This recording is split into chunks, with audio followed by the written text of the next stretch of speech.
Imna. All right.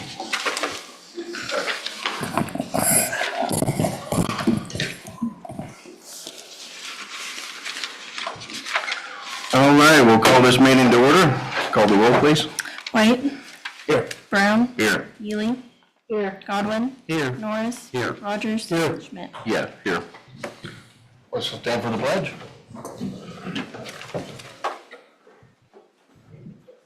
I pledge allegiance to the flag of the United States of America and to the republic for which it stands, one nation under God, indivisible, with liberty and justice for all.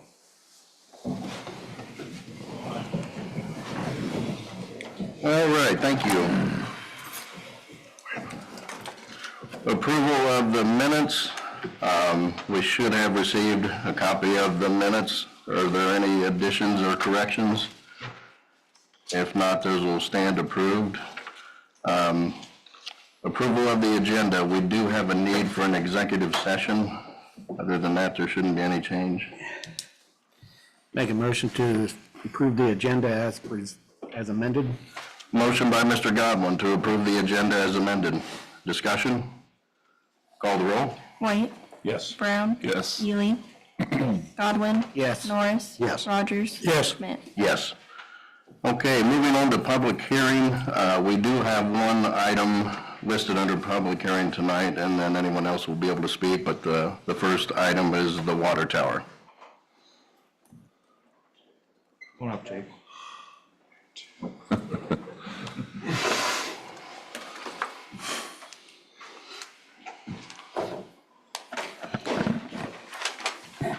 Pull this to the side so I can maybe see it a little bit. Good evening. My name is Jake Berkey with Choice One Engineering. I was just going to give a brief presentation and open up to questions to talk about the new industrial park water tower project that we've been working on with you guys. So with that, we can get started. Like I said, my name is Jake Berkey. I'm the project manager with Choice One.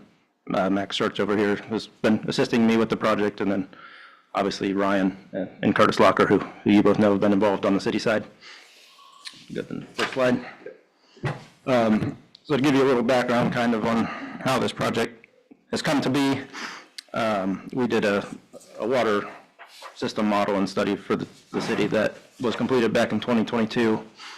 And there were some plans for this water tower that had been in place before that, but there were some water system deficiencies that came out of that study. Number one was inadequate water storage. So the city's total water usage is about 2 million gallons a day currently, and was at this time as well when we did the study. Now, I will explain this number a little bit here soon, but you guys have, with your two existing water towers, about 0.75, I think there's a typo on there, sorry, but that should be 0.75 million gallons of storage available that's elevated. The EPA recommends that you have approximately 1 day's worth of usage, i.e. you would have in the ballpark of 2 million gallons to meet their recommendation.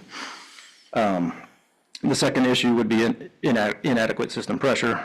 So you guys maintain a static water pressure, which basically means everything sitting still based on the pressure that's provided by the water level in your towers. Gives you a pressure of about 39 to 65 PSI through the majority of the users in your city. Now the EPA recommends a minimum of 35, so you're above that, but that 39 to 60 would be assuming your towers are full to their overflow. So one issue that creates is that you're limited in your head range of your tower, meaning that you can only lower the water level so much and being able to maintain that 35 PSI. So that first number I gave you on the effective water storage kind of comes from that. So you have an existing elevated water tower in your south of your system that holds 500,000, and you have a standpipe in the north side of the city that holds 1 million gallons. So you have 1.5 million gallons, but you can only use the top about 1/4 of that standpipe, 1/4 to 1/2 of it, and a little over 1/2 to 3/4 of the south tower before your before your pressure start getting down in the 20 PSI range. And in some of the higher areas of the city. So that's why that effective storage number comes from. You can't use all the storage you have. So the ideal range that's sort of recommended by the Ohio EPA and the 10-state standard, which is just a standard that we go by for water system design, is generally between 50 to 80 PSI. So you're kind of well below that range currently. 80, once you get above 80 PSI, a lot of your internal fittings for plumbing and stuff are only rated for 80. So once you get too far over that, you got to start looking at giving people pressure reducing valves and stuff going into homes and structures. So that's why I try to stay below that if possible, which we'll get into later. And then, as I mentioned, this lower pressure range limits ability to fluctuate water tank levels. The other issue, which has been corrected, which came out of this study, was the replacement of the 1893 dual 14-inch transmission water mains that came from your water plant to serve the south side of the city, where the majority of your users are, which this was replaced with a single 24-inch line, which was completed last year. So that issue one got 2 ticking time bombs out of the system, as well as provided a pipe that has more capacity. Next slide, Ryan, what you got? So just to give a couple details on what this project involves. It involves the construction of a 1.5 million gallon water tower in the industrial park, which includes a 16-inch water main feed to the tower. And this tower will be built 22 feet taller to the overflow elevation than what your existing tanks are. So your existing tanks are at an 1168 elevation. This will be to 1190. That elevation was chosen, one, because 1190 is a nice even number, but also that raises PSI about 10 PSI, and even 10 PSI generally throughout the entire system. So that was sort of the justification for that. The thought there being that, and I'll get into these numbers more a little later, but it'll improve pressure throughout the system where you guys are having some issues now, but is not going to raise pressure so much that it's going to create a lot of issues or shock to the system, hopefully. So, and then the other part of the scope would be the demolition and abandonment of your existing water tanks, both your south 500,000 gallon tank and the north standpipe, which the million gallon standpipe, which, as I said, you don't really have that much effective storage with them now. Go to the next slide, Ryan. So to kind of discuss why we chose the size of 1.5 million gallons, one, this doubles your effective storage.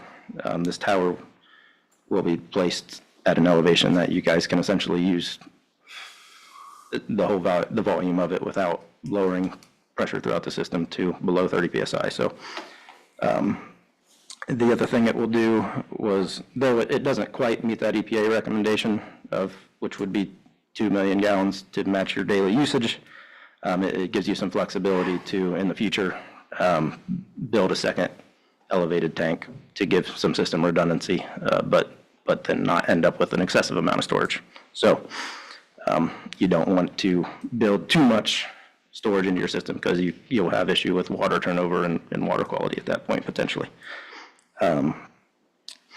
The other reason we felt comfortable only going to 1.5 million is that you guys do maintain a 1 million gallon clear well at your water treatment facility, which is treated water ready storage. It's not elevated, it needs to be pumped in the system, but it is treated, it is ready if it's needed, which gives you some buffer. And then, also the ethanol plant in town is the biggest user. It uses almost half of your citywide usage. So in the event of some sort of condition where water would be limited, you have the ability to have them supplement with the wells they have on site, if not go to full well. So that would help you to save some storage and usage there. Excuse me. Go to the next slide, Ryan. So I kind of touched on this, but the height of the new tower, again, the thought there being raising it 22 feet above what the existing towers are will raise pressure 10 PSI across the system. Your pressure range would be raised to 49 to 75 PSI, which kind of hits that sweet spot I talked about before, where you kind of want to be but without raising it so much that you're going to create too much of a shock to the system.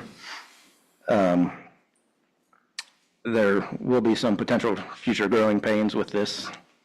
You know, certainly your pipes throughout the system have, you know, put it simply, gotten used to operating where they do now. So any sort of raise in pressure, you're going to run the risk of having some failures or more breaks kind of during that time, which we've talked with Ryan and Curtis extensively about. And, you know, I think they have a plan to provide maybe some more budget to allow for more break repairs and things like that.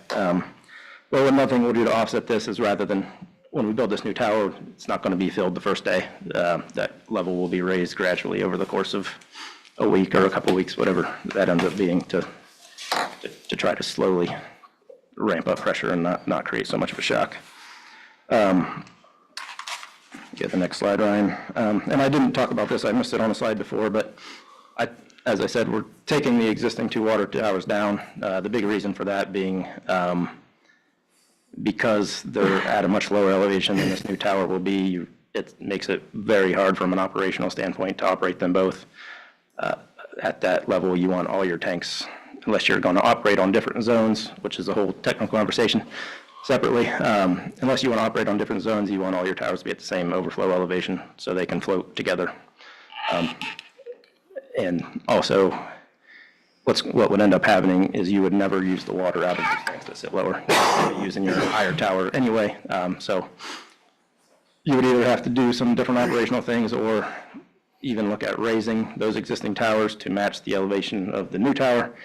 I think we had at one point got an estimate on that. It was going to be like $750,000 if you guys wanted to keep your south water tower and raise it.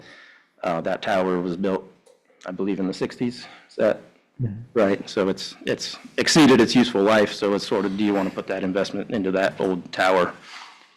We felt that the better decision would be to demolish those 2 towers, operate on the one, and then plan for eventually building another redundant tower in the future that would be new and would be to the elevation of this new tower. So back to where we are now on the slide. This is just a little overview of the tower site. I won't go into too much detail here, but it's got, you can see in blue there, a 16-inch water main feeding it. There's an existing existing 16-inch main you guys have that runs on the railroad track back behind the site. It'll come off of. It'll have a chain link fence around it for security reasons, and access will come off the back of Spartec. This is kind of back behind Spartec. There's an existing gravel path back there that feeds some electrical equipment that they'll just have a little gravel access back to this tank. Discussions have been had with Spartec, and they're on board with allowing that access without any issues. So next slide, this is a elevation view of the tower, just to give you an idea what it looks like. So this will be a composite structure. So that bottom part in gray will be a concrete pedestal. So that's a cast on site concrete pedestal. It'll be about 45 foot in diameter, so it'll provide some room for storage and that under the tower, which will be helpful. And then the top is a typical steel container you'd see. Nice city logo painted on it, of course. But this structure, because of cost of steel, was determined. We had a sub-consultant do an evaluation of tank style, and this would be the most cost-effective option for future maintenance, because less steel you have to maintain and repaint on the tower, but also construction itself with steel prices is cheaper to have the concrete pedestal. Schedule and cost of the project. This project will be bid, we believe, probably in the April-May timeframe of this year. As it currently stands, the project is currently under EPA review. They need to approve of all of our plans. And so that is currently going on. So we think by the time that's done, with some other loose ends to wrap up, that'll be best case is probably April or May that this bids. This will be about a 2-year construction process. So when we bid it, the contractor that is chosen will have to go through a process where they submit detailed drawings and material submittals to us to review. So will take several months. and then it'll be probably an 18-month process building the tower. So we think that by the spring or summer of 2027, assuming this bid date, that would be around the time the tank would be completed. And then that fall, the existing towers would be demolished. We would provide some buffer in there to allow the system to kind of be operated, make sure, the water department can kind of find their sweet spot with operation before they take those existing towers down. Estimated cost of the tower listed there. I listed the estimated construction cost, and also there will be some inspection permitting involved. So all added about $8.7 million.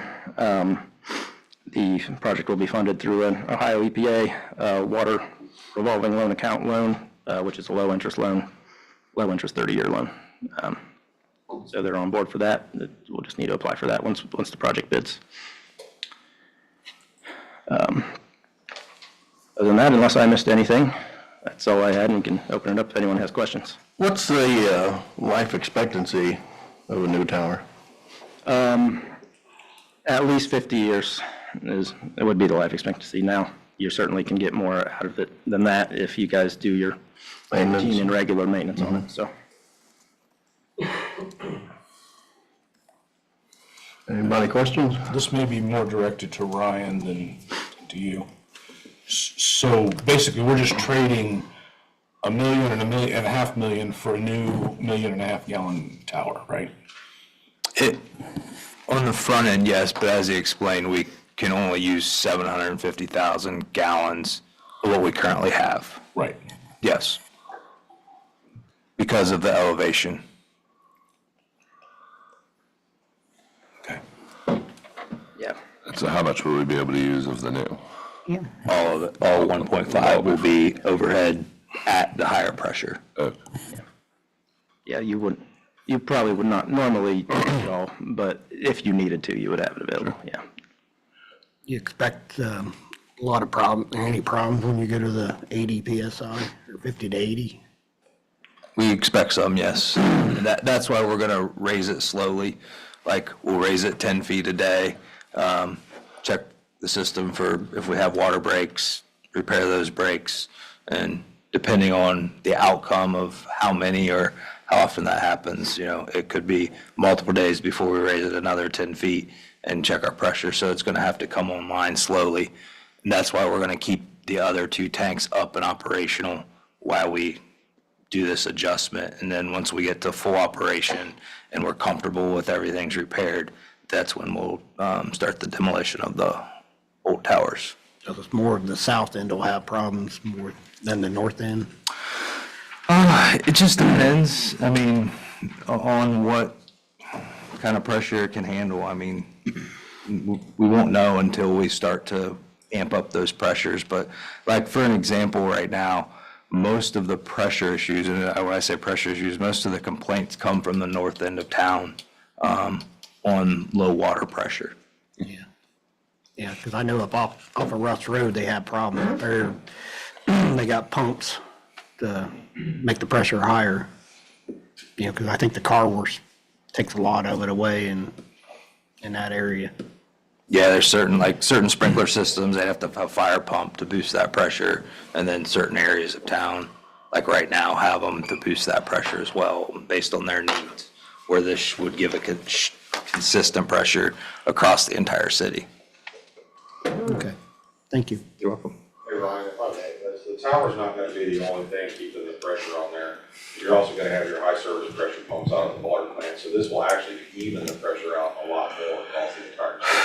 And there's nothing that says we have to run at that 80 PSI either. Like, we could run at a sweet spot of like 70, if we find that's what works best for us. We don't have to take that all the way up to that. That's just what we could possibly get.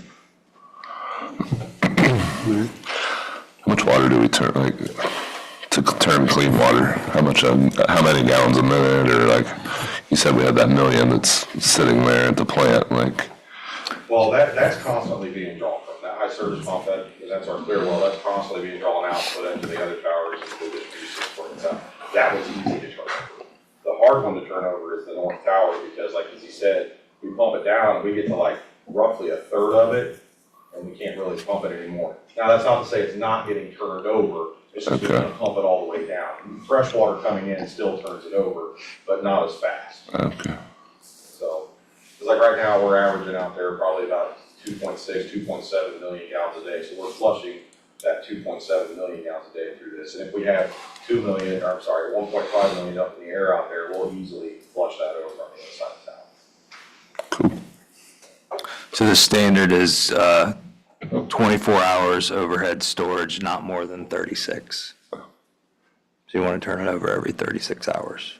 Right, that's the EPA standard. Don't want to grow nothing funky in there. Correct. So that's like Mr. White's question that he had. Basically, this makes it, it does look like we're trading this amount for this amount dead even, but this is gonna be able to be used now versus a lot of this wasn't even able to be pumped out. Okay. So, Makes sense. But the old was fulfilling our needs at this point. not, it's got a lot of maintenance and stuff to it, and it's reached its tail end here. Okay.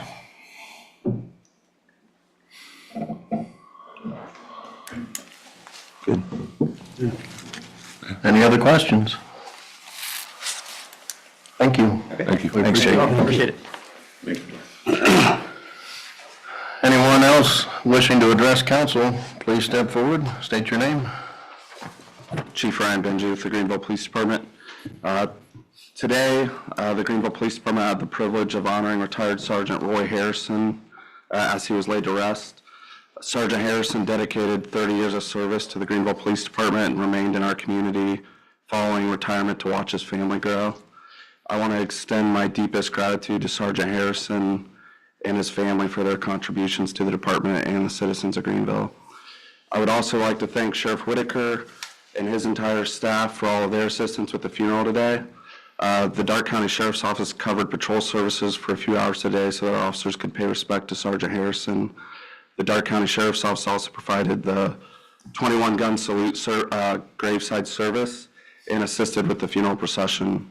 It was a true display of camaraderie between our agencies, and it's one of the pieces that we all love to see as first responders. In Sergeant Harrison's honor and in recognition of all retired law enforcement in our county, this spring we're going to start offering free weapons requalifications. This has been something that we've been planning for a while, but the sudden loss of a retired officer underscores the importance of showing them appreciation as some of them stay in our community, some of them don't. But we do want to show them appreciation any way that we can. More than that, it reaffirms that they remain part of our law enforcement family. The tentative date for that event's May 30th, and we plan to share that on our social media and get that out there so that they can RSVP and we can find different ways to appreciate those guys and ladies. The next thing I want to talk about is smoke shops in our town and protecting our youth. We have several smoke shops in Greenville selling nicotine, THC, CBD, and other related products. Over the past few years, we've received repeated reports from school officials, parents, and juveniles that some of these businesses are illegally selling products to minors. In October of 2023, we conducted a compliance operation where an underage individual attempted to purchase prohibited products at 4 different shops. 3 of the 4 sold to them illegally, and that they were ultimately cited for those offenses. In April 2024, one of the same individuals that was cited 6 months prior at one of those shops sold illegal products to a minor again. Despite these efforts, we continue to receive reports that this practice has not stopped. Let this serve as a final warning to these businesses. Any future violations will result in prosecution to the fullest extent possible. If you have been caught doing this before and are caught again, I'm directing my officers to arrest that individual. Many of these shop owners have little to no ties to Greenville and seem indifferent to the consequences that it has on our youth here. Some may ask whether the police department has bigger fish to fry, but protecting our youth is non-negotiable. We'll make the time to investigate and hold accountable those who profit from harming our youth. Whether through abuse, exploitation, or the sale of prohibited products, it's really simple. Follow the law while you're operating your business, and everything will be fine. That leads me into marijuana dispensaries. I acknowledge the potential benefits of marijuana for adults who use it responsibly, but as of today, and to my knowledge, no business has approached the city requesting to bring a dispensary to Greenville. Given the ongoing issues we've seen with our smoke shops, I'm hesitant to introduce another potential source of problems. It seems premature to lift the moratorium on dispensaries when we are discussing hypotheticals rather than concrete proposals. Other cities such as Piqua may have successful models, but Greenville is not Piqua. And we must ensure that any dispensary seeking to operate here meets the necessary standards and will not provide harm to our youth. I recommend we continue the moratorium until a business formally presents its model demonstrating how it will operate responsibly. When that time comes, we should approach the matter with an open mind and consider what's best for Greenville. Thanks. Thank you. Thanks, Chief.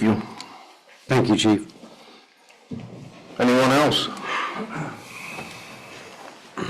I'm Mark Whitaker, I'm Dark County Sheriff, and I'm going to kind of jump on the chief's bandwagon here a little bit, but I'm going to focus on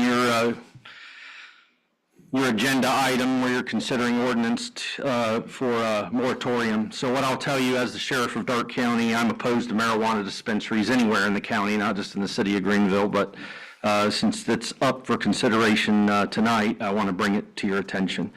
I'm also in favor of, as opposed to marijuana dispensaries, I'm in favor of a moratorium on marijuana dispensaries. So I applaud your efforts in that arena and the consideration of having an indefinite moratorium. I think it would be very beneficial. Couple points on that and why I'm opposed to these things and some things to consider. Although it passed statewide, I like to point out in Dark County it did not pass. It failed by 62%, a little more than that, said no. I know in the city of Greenville, you had 7 precincts that voted no. You did have 5 precincts that voted yes, but the majority of the city voted no. And although that the law passed, and it did give you the opportunity, it gives any community the opportunity and the ability to say no to dispensaries if they choose to do so. I would encourage you to take advantage of that opportunity in putting that moratorium on. A couple of points I want to make and why I'm against it. First of all, I believe when a city or a community decides not to put a moratorium on or decides to invite or allow dispensaries to come into the community, you, the council, the people that are the leaders in that community are greenlighting the dispensaries when you allow it to happen. And in greenlighting the dispensaries, I believe you're sending the wrong message definitely to our youth. As the sheriff, I'm dedicated to having 4 school resource officers in the county schools. I know Chief Benji in Greenville Police Department has SROs in their schools, and part of the SRO's job is to educate. And as we are considering, definitely here at the Sheriff's Office, we're considering implementing the DARE program along with the SRO program.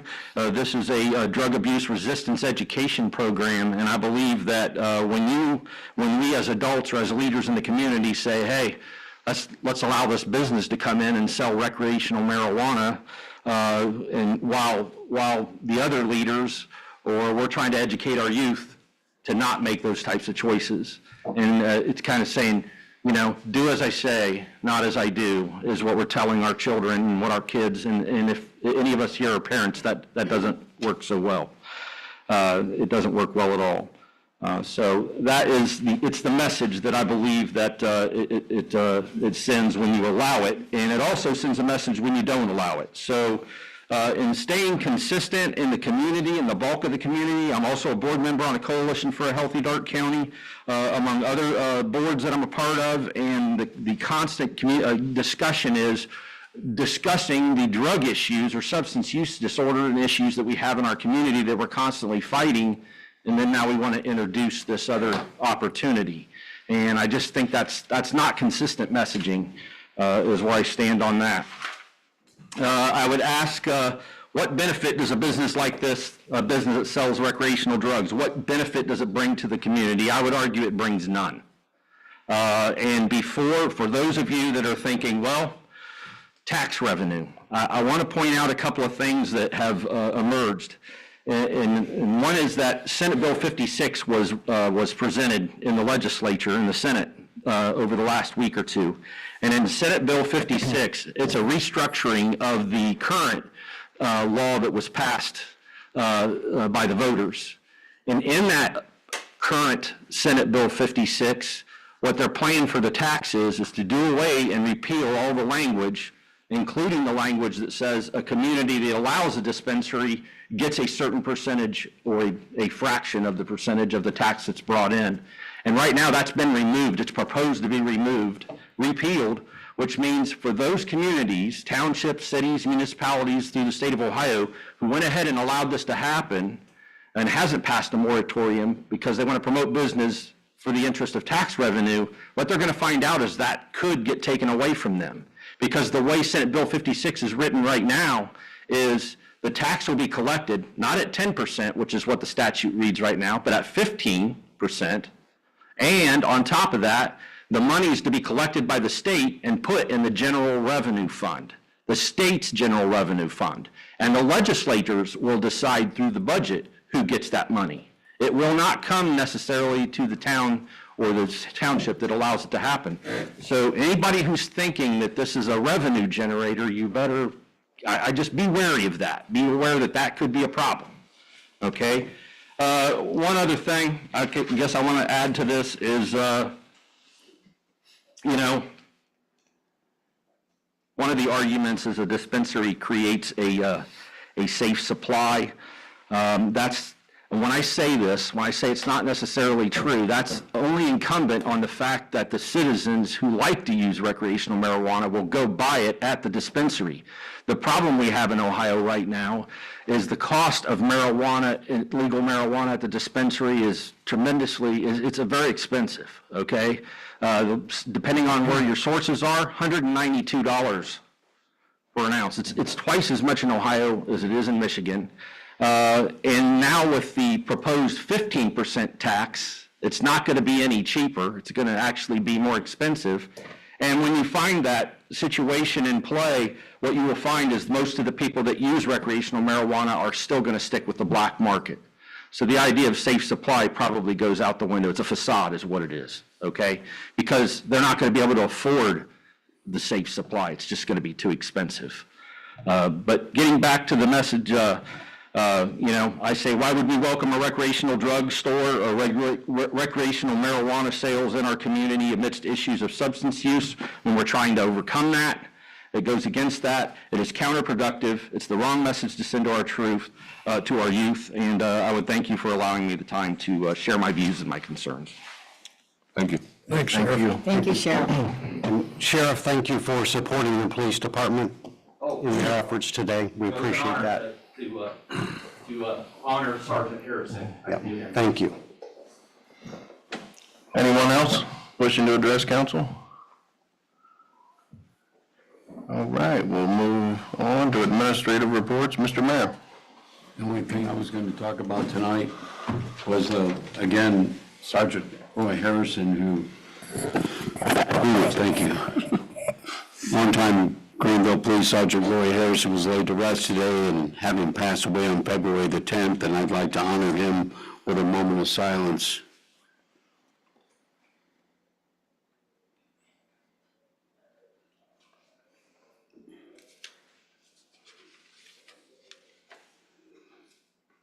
Roy served 30 years with the Greenville Police Department, having been an arson inspector, a firearms instructor, and a crime scene investigator. He worked on cases with the FBI and once served as a bodyguard to former Vice President Dan Quayle during a visit to Dark County. Roy served on Greenville City Council from 2004 through December 2015. That was 3 terms after serving 30 years with the police department. So that's 42 years of dedicated service to the city of Greenville. Roy was a strong advocate of the LEADS program, the prevention program through recovery and wellness, supporting students to be drug, alcohol, and tobacco free. He cared about his community greatly, absolutely loved his family, and will be sorely missed, and we thank him for his dedication and service. With that, I pass. Okay, thank you. Moving on, Safety Service Director, Mr. Delk. Thank you, Mr. President. A couple things for this evening. First, the comprehensive plan. I know I spoke to all of you about it a little bit. So currently, I just received all the updates back for the goals of the departments today. I'll put that data together here over the next couple of days, and I hope to get that out to council the first of next week so that they can start to review the plan, and then we can make any changes needed after that, and then adopt it. So that's where we are on the comprehensive plan. And then the second thing, I don't know if all of you have noticed, but RJ Coleman is working on the railroad crossing at Union Street, 571. It's been closed. They had planned on it lasting a day, which was Monday. Now they're into day 2. Talked to them this evening, and they're planning on being finished tomorrow afternoon. They've ran into the tracks were frozen into the concrete pieces that they were trying to pull them out of, so they ran into a few more snags than they thought. So that intersection or that crossing should be open tomorrow. With that, I will answer any questions, but I will pass. I got a question for you, Ryan. The chief sitting back here. I'm gonna ask about the training tower for the fire department. Where is that going at now? It was supposed to be out by the industrial park. Right, we do not know yet. We're still working on it. I heard the other day it's supposed to be up there by Greenville Transit. So it was the original document that the committee approved to submit for the grant was the land that the city owns out by the Yeah. transit I facility. remember being at Yep. that meeting and they said, well, that's just, we gotta have a place to put it. Right, yep, absolutely. That place out there seems more, because it's got gravel, it's got, it's got some infrastructure and stuff out there already. Yep. We'll discuss it, Okay, absolutely. got it. Just not there yet. Gotta ask. Absolutely, nope, no problem. Any other questions? All right, moving on, Law Director, Mr. Raymond. Thank you, Mr. Council President. Just one clarification for this evening. The executive session will be under 121.22 G2, which is to consider the purchase or sale of property. Thank you. And I'll answer any questions if anyone has any. All right, moving on, Auditor, Mrs. Davis. Thank you, Mr. President. I have a reminder for all elected officials that your 2024 financial disclosure statement is due by May 15th of 2025. Also, I wanted to request the Tax Review Board appointments be renewed for another 2-year term. And those who have agreed to serve on the board are Carla Serber, Jim Detling, and Sam Suter. So I'd ask for an motion to approve them for a 2-year term. So moved. Motion by Mr. Brown to approve those individuals for an additional 2-year term. Your Tax Review Board, yes. All right. Discussion? Call the roll? White? Yes. Brown? Yes. Ely? Yes. Godwin? Yes. Norris? Yes. Rogers? Yes. Schmidt? Yes. Okay, thank you for that. The other thing is, I know there's some ordinances there's 3 ordinances on there, then for now, if there's any questions on those, or I'll take any other questions. I just want to give my condolences to Roy and his family. I worked with him on council. He was a great man. Does anybody have any questions? Could you explain that then and now one more time? Sure. So the then and now, these 3 bills are actually for vendors they provide services to the city. And these these invoices came in prior to them getting the requisition in a timely manner. They had to be entered prior to, and they were not. There was some misconception that they couldn't enter them due to the budget not being passed. So this is just software update. This is just their annual billing for our smart bill for our utilities and the Lexipol's for the police department and the PACE is the police department. So those just need council's approval since the budget has not passed and we need to get those purchase orders entered. And those are all budgeted expenses? Yes, And the values are in line with the budgets? yes. Very good. Okay. Thank you. Uh-huh. Anything Any else? other questions? Okay, we'll move the agenda on to committee reports. We have nothing scheduled tonight. So we'll go on to ordinances and resolutions. We have 8 to consider. The first is the moratorium ordinance. This one has been given the first and second reading already. An ordinance by the City of Greenville Council imposing a moratorium on the issuance and processing of any permits allowing recreational adult-use cannabis operators within the City of Greenville, Ohio. This ordinance imposes a moratorium to prohibit all recreational cannabis operations, including cultivation, processing, and dispensing within its jurisdiction under ORC 3780. Move to adopt. Motion by Mr. Brown to adopt the ordinance. Discussion? Call the roll? White, No. Brown, Yes. Ely, No. Godwin, No. Norris, No. Rogers, Yes. Schmidt. Yes. Okay. Back to where we were before with the recommendation following in. So you had a recommendation from planning and zoning to overturn the recommendation to take a supermajority. Right now, you've got a majority that's doesn't want the moratorium. And so it takes a simple majority to agree with the planning and zoning recommendations, but a supermajority to overturn, so. Discuss. So it becomes unfinished business going forward from here then. That's correct.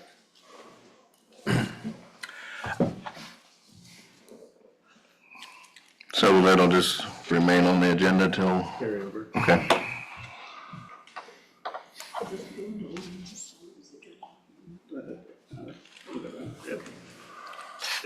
Okay.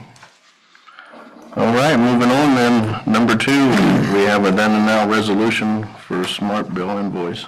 A resolution authorizing a then and now certificate for Smart Bill. This resolution authorizes a then and now certificate for the Smart Bill invoice in the amount of $4,772.17.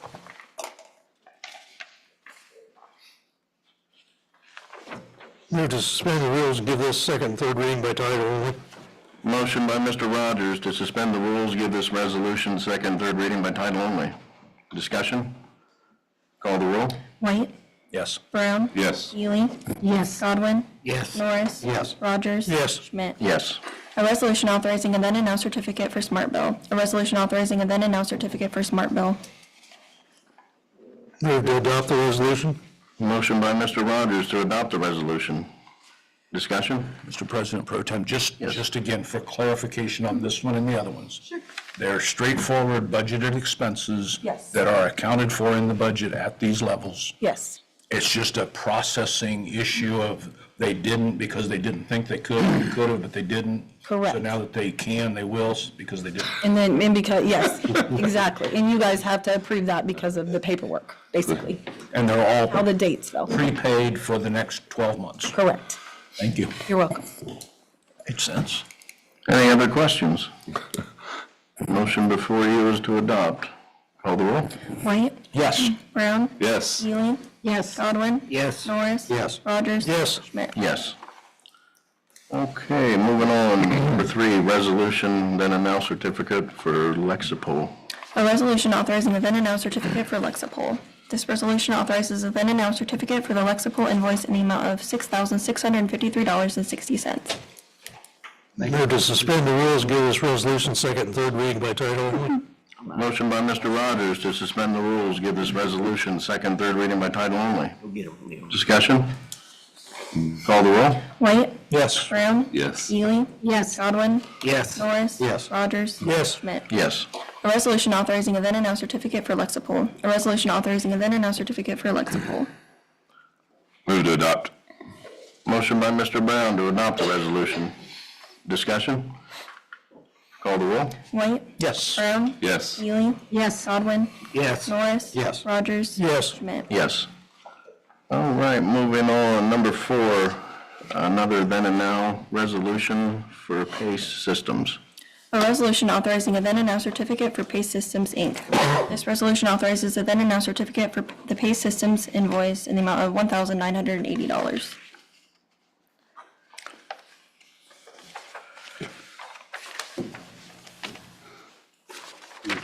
Move to suspend the rules, give this second, third reading by title only. Motion by Mr. Rogers to suspend the rules, give this resolution second, third reading by title only. Discussion?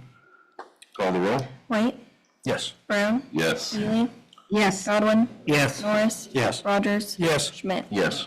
A resolution authorizing a then and now certificate for Pay Systems, Inc. A resolution authorizing a then and now certificate for Pay Systems, Inc. Motion to adopt?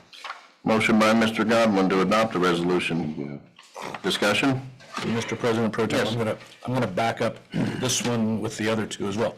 The value showing here is not an incremental value, it's the absolute full value, right? For the PACE system, Well, all of them.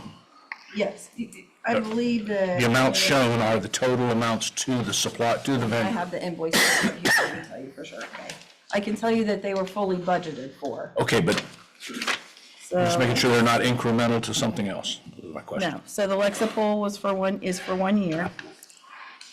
But is it the total amount for the year, the Yes. value on the face?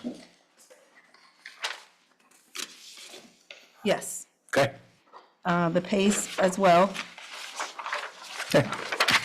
all three are for 1 year, and it's the face value of what the legislation is for, Just making sure, thank you. okay? Any other questions?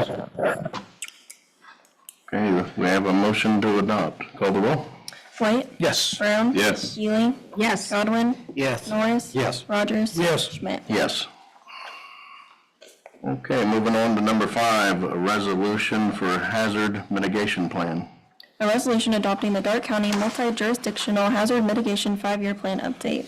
This resolution adopts that the Hazard Mitigation Plan meeting program criteria be developed in order that the participating Dark County communities and unincorporated areas of Dark County will be eligible for future pre-disaster and post-disaster hazard mitigation grant program funding.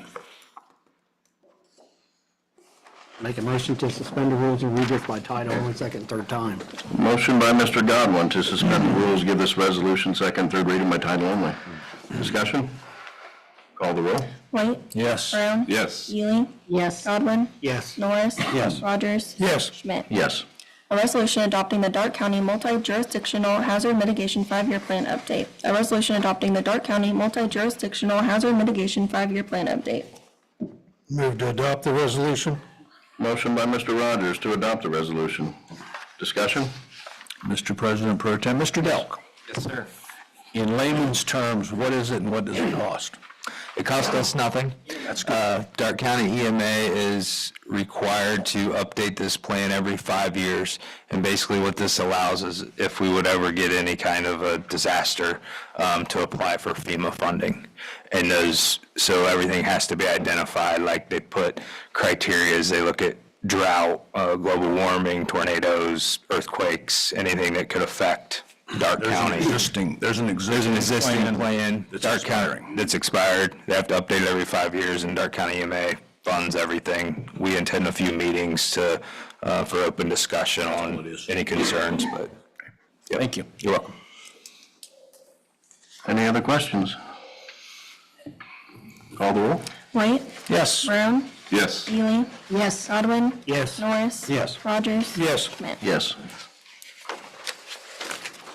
Okay, number 6, we have a resolution for a bid for Peterson Construction. A resolution accepting Peterson Construction Company's bid for solids handling facility. This resolution accepts Peterson Construction Company's bid for the solids handling facility project. Move to suspend the rules and read this by title only, second and third time. Motion by Mr. Godwin to suspend the rules, give this resolution second, third reading by title only. Discussion? Call the roll? White?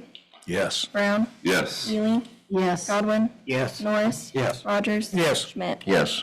A resolution accepting Peterson Construction Company's bid for solids handling facility. A resolution accepting Peterson Construction Company's bid for solids handling facility. Move to adopt this resolution. Motion by Mr. Brown to adopt the resolution. Discussion? Mr. President Pro Tem, Yes. we talked before about accumulating or accruing funds for this, I believe. At one point, we talked about $15 million and setting money aside in support of this project, if I remember right, correct? Correct. How much have we set aside to this point? Right now, in that wastewater reserve fund, I believe we have about $6 million. What fund would that be in? So it's the wastewater reserve fund. No, I'm sorry, it's not the reserve fund. It's the wastewater fund. Available funds. 7,000.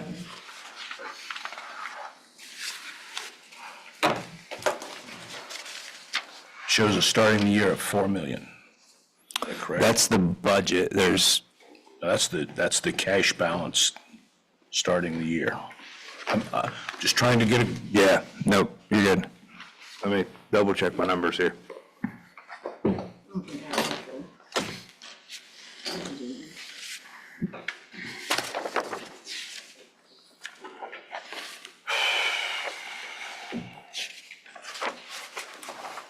there's also, I believe, 3 million in the capital, the wastewater, or the waterworks capital, that'd be wastewater.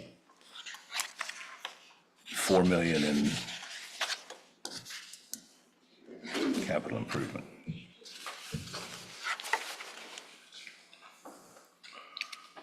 I'm just trying to, Nope, you're good.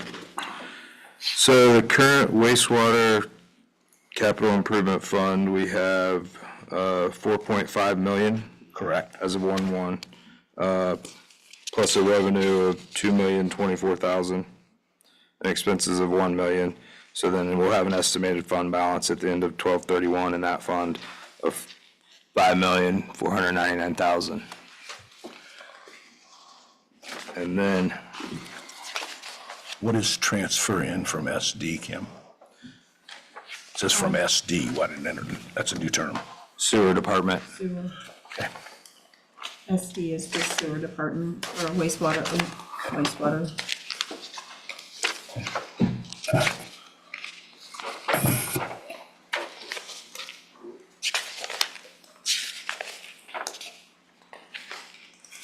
Why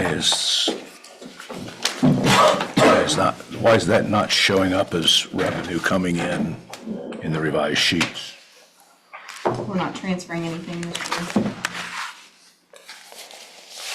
We're transferring water. Which one are we talking about? In the original budget package we had, there was transfer in 2 million in wastewater. It should have been water. We talked about that in the budget meeting. Okay. That one should have been water. So that reduces, okay.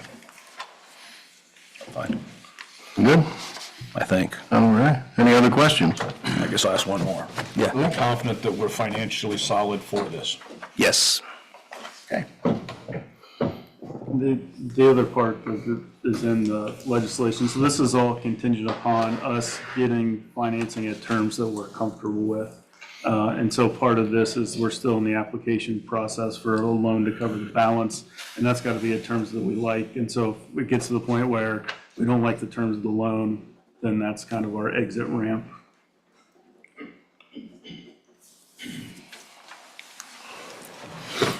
This is the WPCLF loan, so we basically, this is the next step in the process on the solids handling.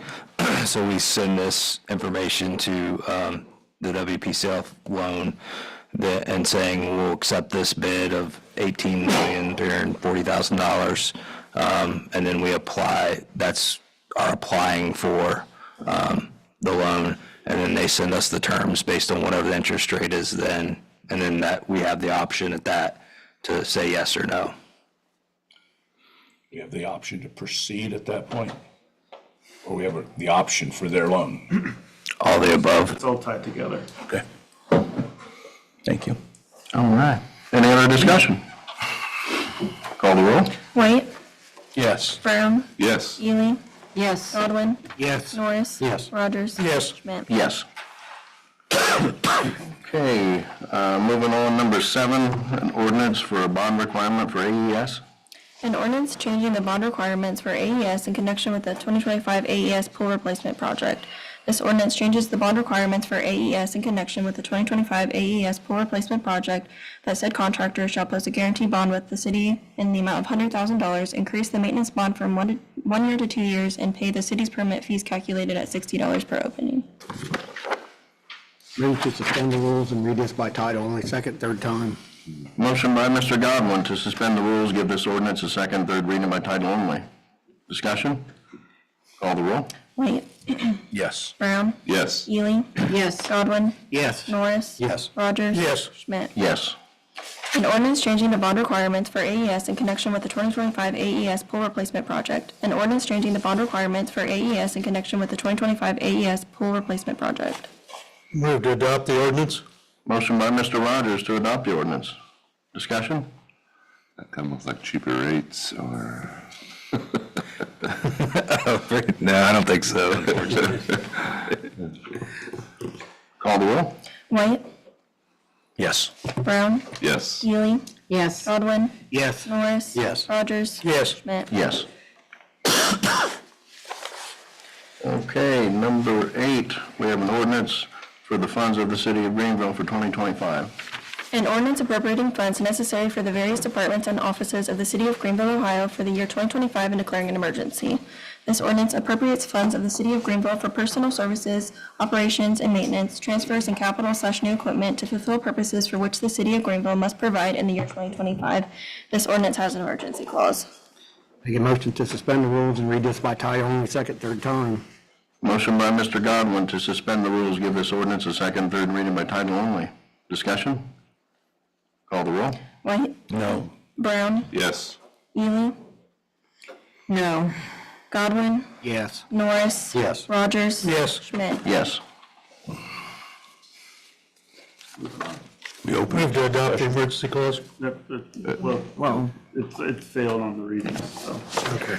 So Is it open to discussion? Is it open to discussion? At the chair's Mr. discretion. President Pro Tem? I'll allow it. Go ahead. you can ask your, this is something separate from that. Okay, and my reason for it is, I'm still not comfortable with this, number one. Number two, the document that was provided with the agenda, I found a mistake here, just a minor mistake, but it's a documentation mistake under council administration. I just think it's a typo error. Okay. It's got 2 entries in it. The pages that were provided tonight, in just looking at the first 2, looking at Fund 35 and 37, they look totally different. They're not, they're just correcting the transfer, which we No. talked about in the meeting. No, they're bigger than that, because the ones in the packet did not show anything for revenue other than a 1-line entry. These show detailed, and I don't know what else is there. I'm trying to grasp what's there. There were 3 things. There was a correction to the total on the final page of the general fund. There was a correction that you requested from my office. Yes, There was Fund 18, which was the $8,000. correct. Which was corrected on the transit fund. And then there was 2 corrections on the transfers. The transfers were mistyped. It was just a typo on the transfers for water and wastewater. Okay, and I'm saying that if I look at the That's fine, we can discuss this. the at a Fund later date. 35 and the Fund 36, they look, or 37, look completely different on the new sheets than they do on the old, based upon. So you want to go back over everything again, Mr. White, or what? Well, what's gonna make- I guess I'm going to open it back up to discussion with the council, if I can. Are there any other revenues or expenses other than what we've seen in the 84 pages submitted plus the revisions? Is there anything else that comes into play in the budget? No. Okay. I see that we came to a total number in the information that you pulled of expenditures. I'm sorry. Well, let me reframe that, because what does come into play is once the budget is passed, what comes into play is the CIP. Okay. For the capital improvement fund will come into play with that, and also what will come into play with that is community funds. Right, So which there we- are 2 other things that will come into play to the. Which we zeroed. Correct, but those will have to be revisited once the budget's passed. Okay, which leads me to my question amongst my fellow council members. We came to a total in the document you provided today, having total expenses within our requested budget to approve of 32 million something. Just get to it. 32,972,176, correct? Where are you getting that total from? off of what was in the package that came out. That's the total. That's So the you get, total. where we were talking specifically general fund or fund by fund. So that makes a difference. I understand. We agreed before on the general fund, I believe, that we had about a $730,000 deficit built into the budget. So what I want to make a comment on that is that notoriously, and I've been here for a very, very long time, notoriously, we budget our revenue to a lesser degree and give it more of a conservative number. We budget our expenses to what we feel is going to be expended plus a little bit in order to not have to keep coming back to council to pay the utility bill as we had discussed before. So taking those two things into consideration, our budget is balanced. We normally, over the last, I look back at least 10 years, we've only spent 80% of what was appropriated. Okay, but in stepping back to look at what's in So if you're front of us, passing out a piece of paper, I would like it's to coming see around, it. it's coming around. I'll be happy to wait until it's around everybody.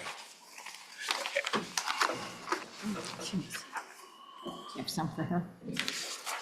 They're going around that way. I should have put two more out that way, I'm sorry.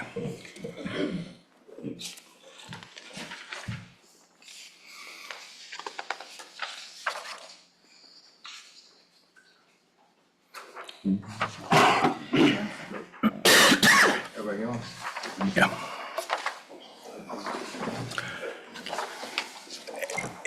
As I tried to go through and understand what was being presented, and maybe I look at budgeting different as we talked about in the committee of the whole. But on this piece of paper, on the left side is the revenue coming in that was budgeted and how it compares to what we spent last year. Now, before I take that any farther, in the year of 2024, we had a tornado crisis that created some revenue, I believe, that A came small into, amount, correct, I don't have the exact number. and some expense that came into the city, is that That is correct? correct, and the expenses are still not done. Some of those are budgeted into the current budget because we did have to put in a supplemental to our insurance carrier that has not been settled as of yet. But we did put in for the repairs in our 2025 budget in order to get the park fully repaired. Else. So we're budgeting 2025 expenses associated with the tornado with revenue in 2024, or no revenue to come from it, or There is still revenue to come revenue in that should 2025? come. There still is revenue should come because the supplemental for the insurance carrier is not complete. They are working on it. I think they have all the information that they currently need. So I'm not sure what supplemental that amount will pertain to in the end. But I did not bring the tornado damage information. Okay. And I guess, again, from my standpoint, in looking at this one page that I put together, you know, all but, let's see, 1, 2, 3, 4, 5, 6, 7, 8, 9, 10, 11, 12, 13, 14, 15, 16, 17 out of 21 funds have a reduction in revenue year over year. And I believe 18 out of 21 funds have an increase in expenses, ranging from as minor as a couple percent to triple digits. At the end of the day, I look at what was presented and what we have in front of us, and it says, if we do what we budgeted to do, we're going to operate at a $3.5 million deficit for the year. That's what the numbers on the piece of That paper is say. absolutely not true. I need to understand what I missed. Okay, so. Because I took all the don't revenue believe that you provided. It's appropriate for all of us to sit here when we need to get more information. If you want to rehash this. No, I'll be happy to do it separate, but I'm trying to explain why I'm taking the position I'm taking. That's fine, you're allowed your opinion. The packages that were provided, the 84 pages of information, brought to a total revenue of 29 and cost of 32. So my concern is Are we walking into a deficit budget of $3.4 million? And if not, I need to I need to better understand as a representative of fine. the people of Greenville that that's not really what's happening. That is It's not really what's okay. happening, but that's what the budget says. I need to ask council what they wish to do. Do we need to call another committee of the whole? I don't feel it's necessary. We did this last week. I mean, Okay, so- at the end of that meeting, we decided to move forward. We agreed to move forward. We Yeah. didn't agree to approve it, but we agreed to move forward. Correct, yeah. And then we got, So, is there any other discussion tonight? Because we can't do anything more with it tonight.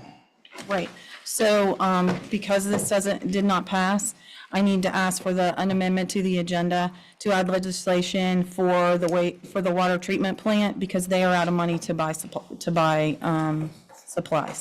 I thought we approved everything we needed for the first 90 days. The chemicals cost a lot more than what they had anticipated.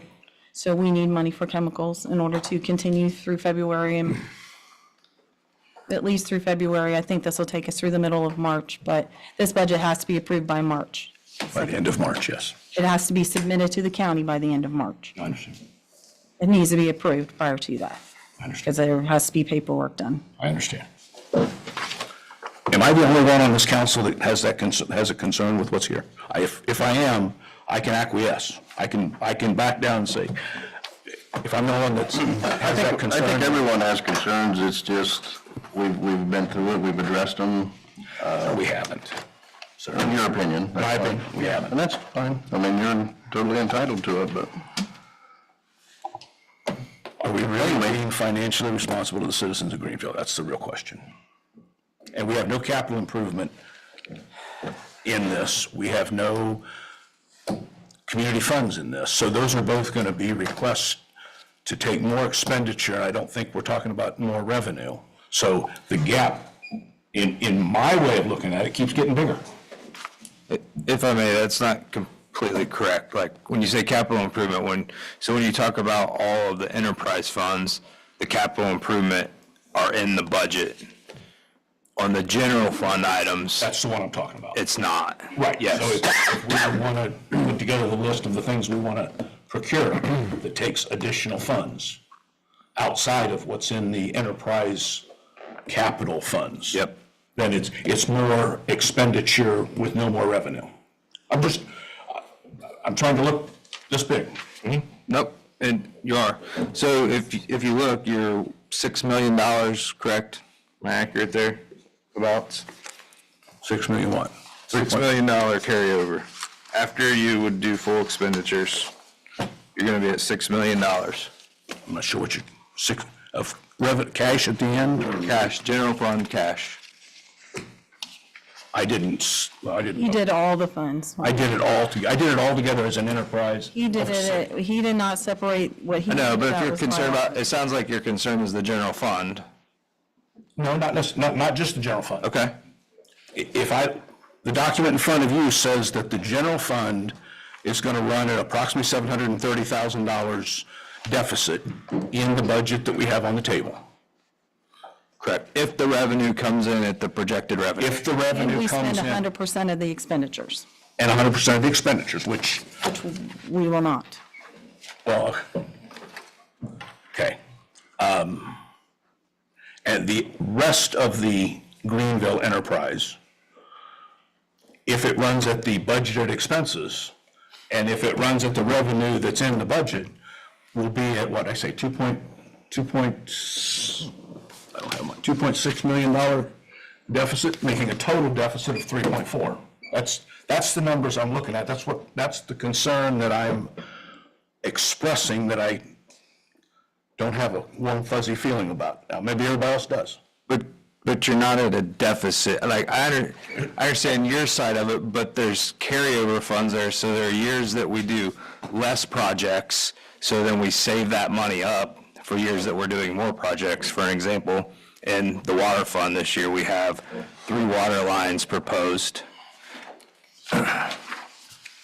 You get where I'm coming from? Oh, we got more papers. Yeah, we're going to. I'm sorry.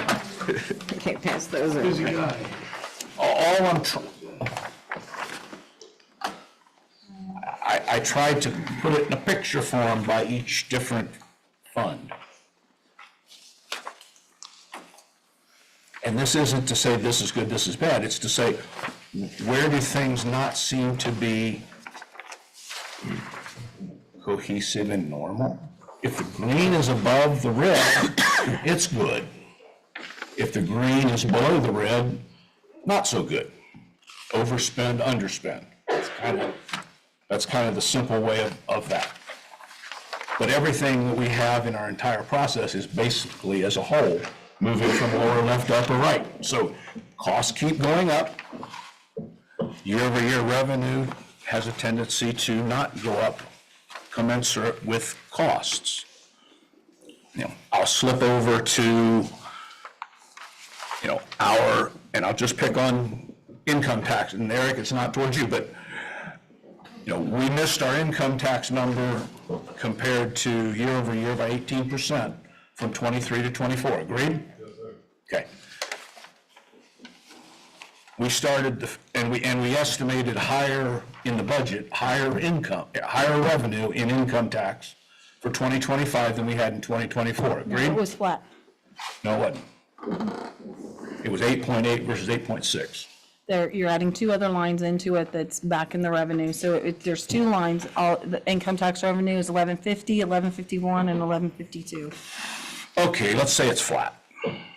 And we start off the first month of the year 8.5% below last year.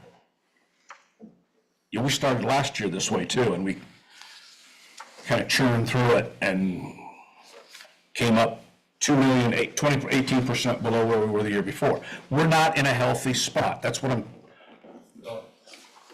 I don't mean just in income tax. The revenue though, so that's basically, if you're looking at that account, that's one business that sent us money to work off of. I agree. So that business, they probably are gonna use that money for 2 to 3 years. So I guess in another year and a half or so, we're gonna have another increase in revenue. It's a fluctuation, so the numbers are looking a little skewed. I would agree with that, but we can't expect that every year, the big payments that we receive.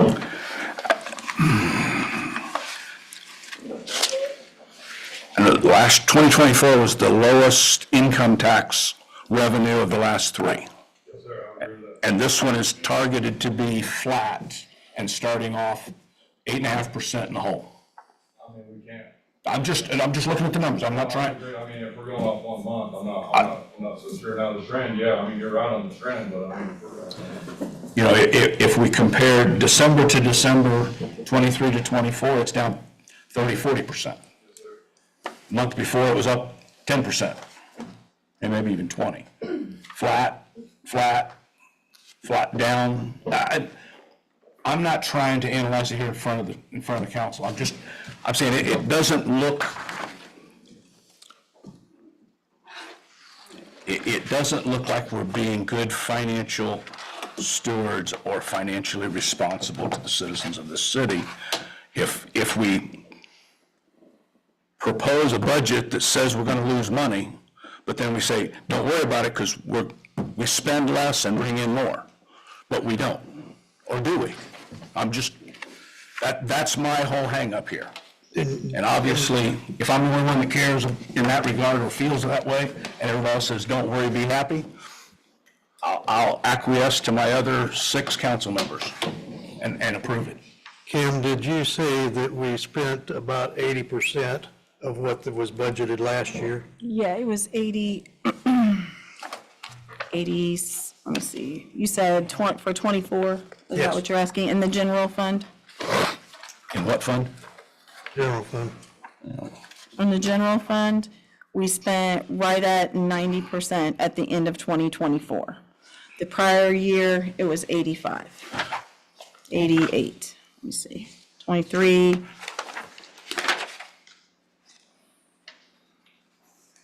$89, so right at 90% on both the general fund at year end, as opposed, what was spent as opposed to the revised budget. So we had a total budget for expenditures last year in excess of $36 million? You're doing the bottom line. I'm doing the bottom line, Talking yes. about the general fund, and the bottom line skews it. You can't add all of those enterprise departments into the entire budget. It will not work. But we add all of the expenses in to get a total expenses, but we can't add in all the You revenues can't to do get it the on either revenues? one. The general fund is standalone, water standalone. I understand. Well, but your report here that you gave me is a bottom line. That's a bottom line Well, number. you can look at all the pieces, or you can take the pieces, and it's like having, Right, it's but like having marbles in jars. there's no numbers, there's just, There's so percent. so I don't know. I will be glad to get you whatever report. I would be glad to have another meeting. I would be glad to get a big write-off board and explain every single dollar if that's what you need. It appears that you have a lot of paperwork that you want to continue to pass out, but. No, I don't really want to pass it out, but I'm trying to, I still struggled for a year with, you can't add up all that you bring in, and you can't, with all that you spend, and say that you compare what you spent with what you brought in. That just, You cannot. You have to look at it as all separate bank accounts, and we've talked about this. And I gave you a listing of the general fund, the I understand. enterprise funds. But at So the you end of the can't day- just add the total amount, like Ryan said. We have projects in water and wastewater that we do not have in the general fund. well, let's try it this way then. If I use your cash analysis in the budget, the cash analysis in the Not, budget. again, I was only talking about the general fund. I understand. That was the question from Mr. Rogers. But if all of the expenses, general and other, add up to 29 million, which they do in what you submitted for the budget, and if all of the revenues, add up to 32, and if all the revenues in the 84 pages that were provided add up to 29, then we have a $3.4 million differential. So you're not counting the transfers, you're not counting, so you're counting the expense twice when you transfer money out of the water and take it into the No, because capital it shows fund. up as an expense in one place and a revenue in another. It's the total revenue numbers that were provided and the total expense numbers that were provided. Just working with what was provided. That's all I'm trying. I don't think we're gonna get anywhere No, we're probably not. on this tonight, so we're gonna move the agenda forward. Can I add that? Absolutely. Piece of Mr. President, can I add that piece of legislation, or ask for the agenda to be amended to add that piece of legislation? Absolutely. Need a motion? So moved.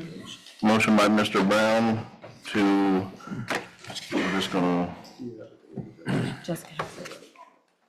It needs to have been the, just to amend the agenda. add we have the the ninth resolution. piece of legislation. Okay. And all this is for is to to increase the temporary appropriations in the waterworks system. Got a revenue fund. resolution? It's an ordinance. It's an ordinance. Jessica Okay. has it.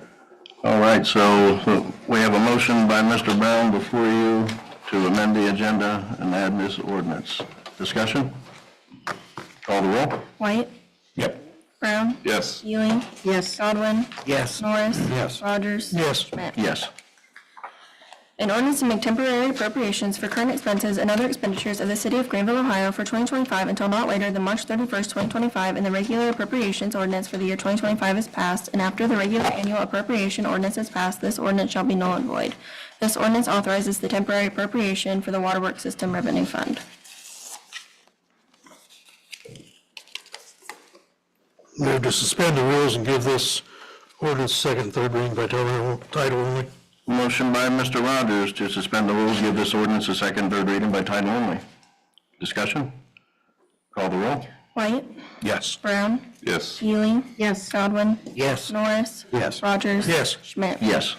An ordinance to make a temporary appropriations for current expenses and other expenditures of the city of Greenville, Ohio for 2025 until not later than March 31st, 2025, and the regular appropriations ordinance for the year 2025 is passed, and after the regular annual appropriation ordinance is passed, this ordinance shall be null and void.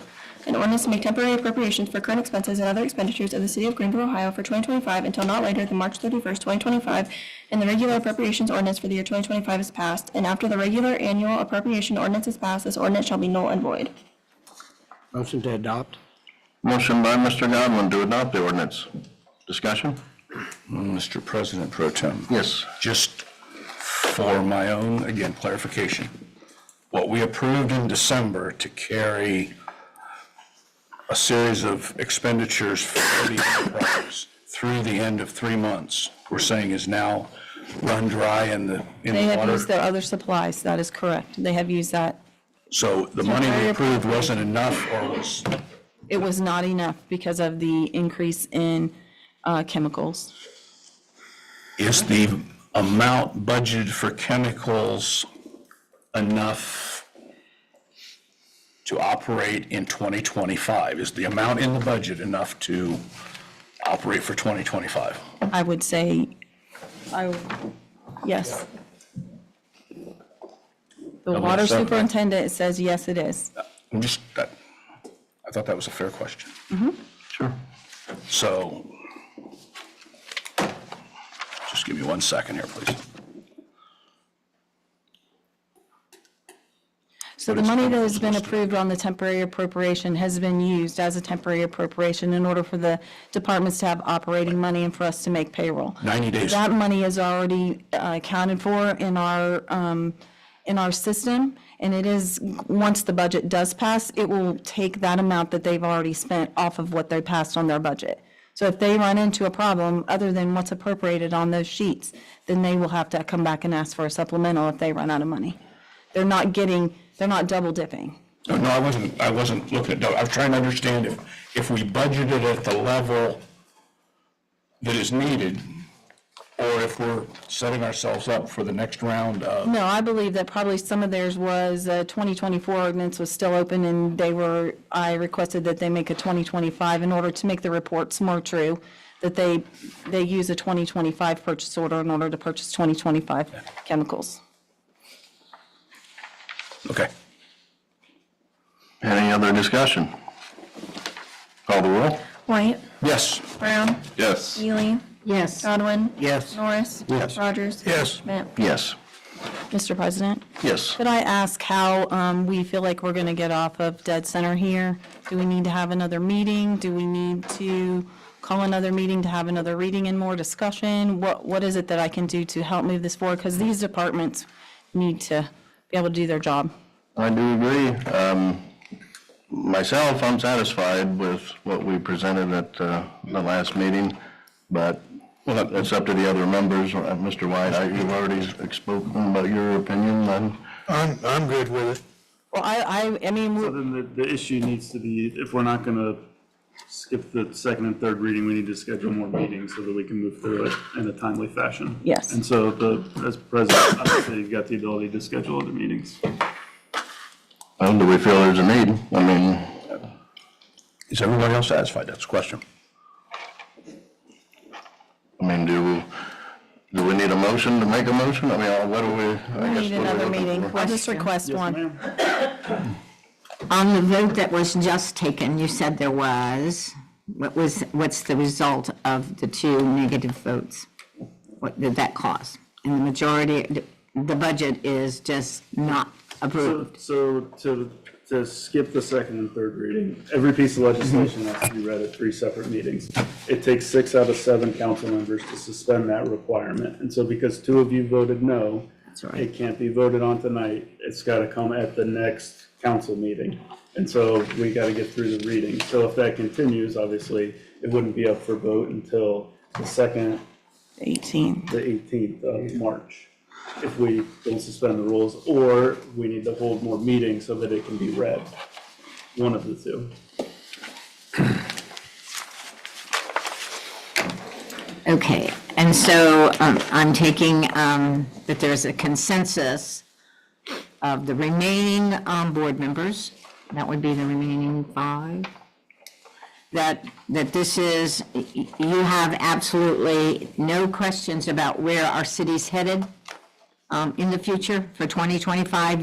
You feel confident that we're not getting ourselves in a hole that has, that we're not going to have a balanced budget, that we're not, I just need to know you feel comfortable with the state of the city. So I don't think anybody loves the fact of losing money, right? Like, I don't think that makes anyone warm and fuzzy. What I'm confident in is the administration to identify that by mid-year and make a change, which they've indicated that they're willing to do and make those hard decisions. And so I have faith in that, and that's why I would be willing to approve. So I hear you saying that mid-year. So are we open as a council to have a review, a budget review, a budget committee meeting, reviewing the things with Ms. Davis? Are we confident that, you know, if you're willing to make that concession to review the budget again? And I mean, because I think we're going to have some input from somewhere that things are okay. I mean, I'm just hesitant about the state of the city. That's all I'm asking, because those are my concerns. Sure. It has nothing to do with anybody doing their job, because they do their job very well. But I just see that we're having issues of making sure that we are going to be operating efficiently and using the best of the resources that we have. That was my concern. In all the past years that I've been on council, we've always relied on the administration to come up and the department heads to come up with a good balanced budget. And it's always worked out that it does. Yes, in the years of 2008, 2009, yes, there had to be some cuts made. I think that they did that very well during those years, and I think they would do that same thing this year if that's the case. Hopefully it's not. I guess, Mr. President. Sure. I'll make my last two concerns. If we see that there's a dark spot ahead of us, we start making decisions in advance of that so that we can soften the blow, or we just wait until we hit the iceberg and say, oh shit, pardon me for my decorum. We say, oops, we need to turn now. That's number one. Number two, again, looking at that page that I passed out with the percentage increases and the percentage reductions across the enterprise, is there anybody on this council that runs their personal budget that way? I think personal budgets and government budgets is different. I agree. It has to be different, I personally think government budgets operate on how much have I got, and how much I can spend all I got and see what happens next, as opposed to managing it. But I don't think you can compare business budgets, government budgets, or personal budgets together. There's no comparison. If I'm the outsider, I accept being the outsider. But I think fiscal responsibility is what the citizens put us here for. Are we being fiscally responsible or not? Absolutely, that's why this young lady's been up here in this building for many, many years. And, Hey, go ahead, I'm sorry. and, when I first got on city council, it was, Mr. Burkett was their president. And one of the things he said is you cannot micromanage no department. You can't sit there and, I looked at the budget. Dolores and I talked about it a little bit, and we had these meetings, and we've been here for hours talking about the budget. And, I got a lawn care service, so I know about diesel fuel, and I know about gas. And fire department, just picking on you guys. But, it was like $5.50 for a gallon of diesel fuel. And it's like, they don't spend that much. But, after understanding, what, was explained, it made sense. And I got faith in Ms. Davis for the auditor and her team, for doing their job. And we just gotta have faith in them. So back to Mr. Lehman's question. We can't take any further action tonight. We can come back next meeting. We could suspend the rules, give it second and third reading, correct? Or we get second that night already.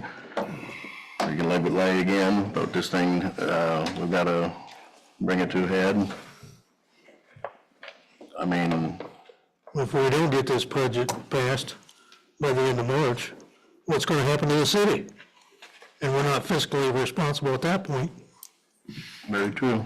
Mr. President Pro Tem, I will understand where I stand compared to everybody else, and that's okay. No, you're fine. Oh. I mean, you're. What I would like to see, if we're going to go down this path of approving a deficit budget, I would like to see us have at least quarterly financial reviews in comparison to budgeted actual.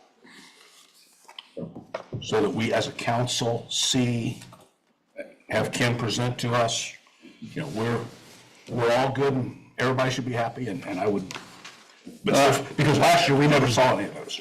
I think that's totally realistic, because trust me, they're gonna be looking at it very close. So, Mr. Council President, yes. don't you guys get monthly reports from the auditor's office? No, not anymore. You haven't this month because it just shows all negatives until the budget's passed. Well, we didn't do it, we changed the December, but that was But that's the one that you guys requested, and you want something different, you can let me know. I will gladly get you a report, but everyone wanted something more concise, so that's what I gave you. I will be happy to meet with you and lay out what I'd like to see.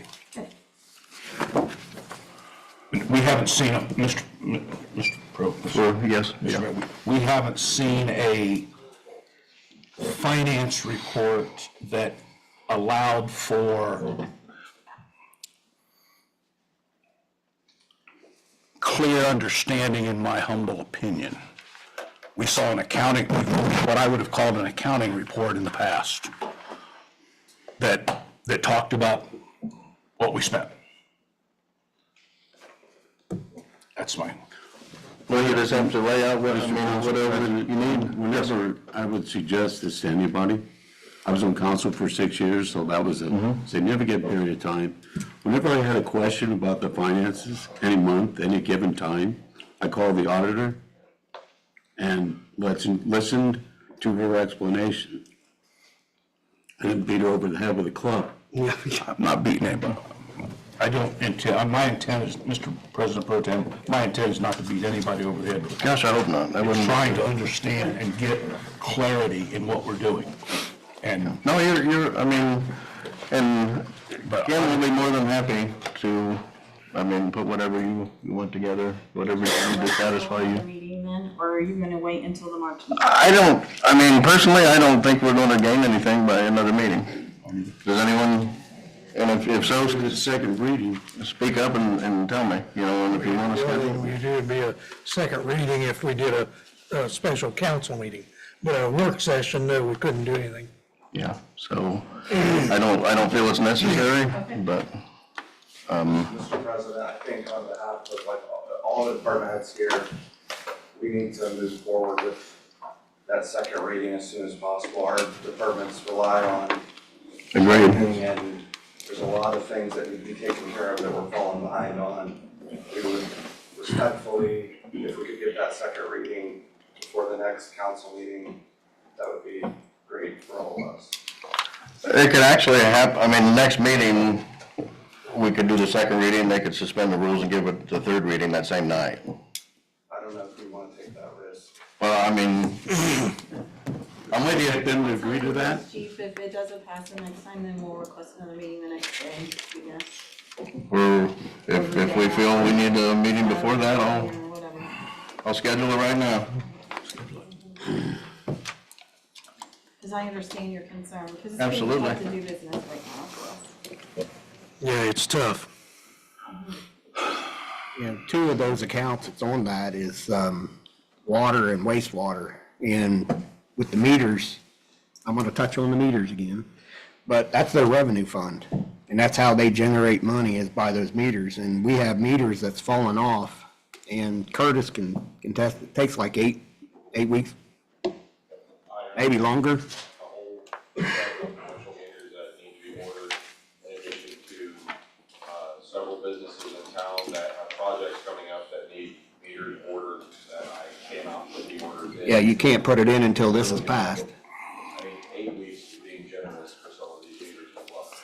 Yeah, so it's an enterprise, Some of these people have spring shutdowns, so I'm gonna. yeah, so the enterprise fund relies on those Right. vendors. What's everybody's schedule look like Monday evening? Perfect, I'll be here. Monday, 6 o'clock? The 24th?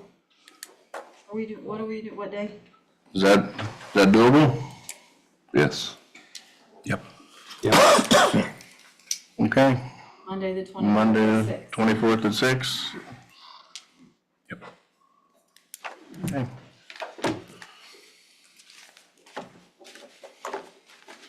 Crap, I agreed to something. We're gonna move the agenda on then, new business, do we have anything? Council representative outside committee, Dark County Visitors Bureau. I would just say that, see last meeting's minutes, he was here and gave a presentation and talked, so I don't have any new updates since then. Very good, thank you. Communications. We received the monthly reports of January from the Street Department and the Income Tax Department and the CIC minutes from November 26, 2024.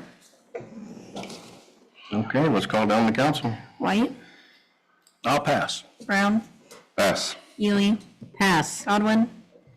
Thank everybody for coming tonight, and Mr. Whitaker for coming up. But I do have one question I'm gonna ask. Since the marijuana thing was passed in the state of Ohio, how many OVIs has it went up? I do not have those numbers for you. How about in the city? We do see, I mean, I'm not saying it's related to the law passing, but there is an increase in drug OVIs. It's not necessarily just marijuana, but the state started training the officers on what's called A-RIDE. It's advanced roadside impairment detection, and that's more geared towards drugs. So the state's taken steps to, it's not just alcohol anymore, it's prescription drugs, marijuana. We do arrest people for marijuana OVIs. But it's becoming more common than it used to be. It's not all alcohol anymore. Yeah.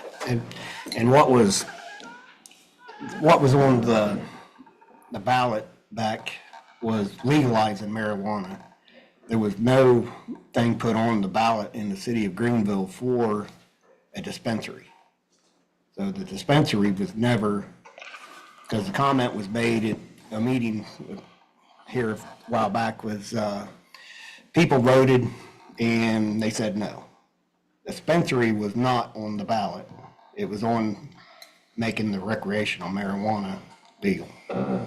And, you know, I just wanted some clarity on that, you know, Well, if the same people are running the dispensaries that run the smoke shops, we're gonna have problems. yeah, well, I've been, you know, I feel like you gotta do due diligence. You gotta go, you know, when the medical marijuana thing was on, I went down to Dayton.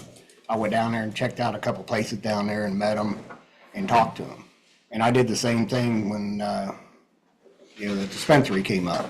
I went to both of them in Piqua. And now I heard there's supposed to be a third one going in Piqua, but, you know, we're not Piqua.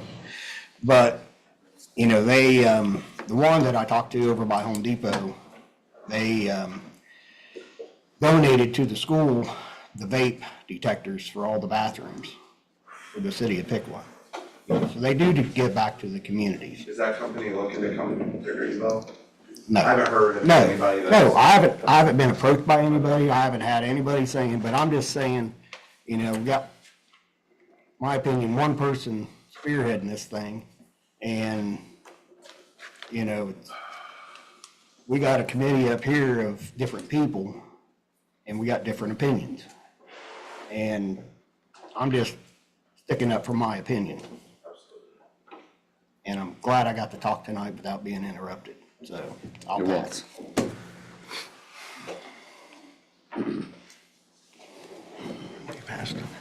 Norris, Thank you to all the department heads for being here tonight. We definitely appreciate you, and for the audience for being here. Thank you. With that, I'll pass. Rogers, Yeah, same as what Chris said. Thanks for coming up and listening to all of our problems and so forth. And So anyway, we appreciate all of you coming up. Sometimes we gain new insights on things too. With that, I'll pass. Schmidt?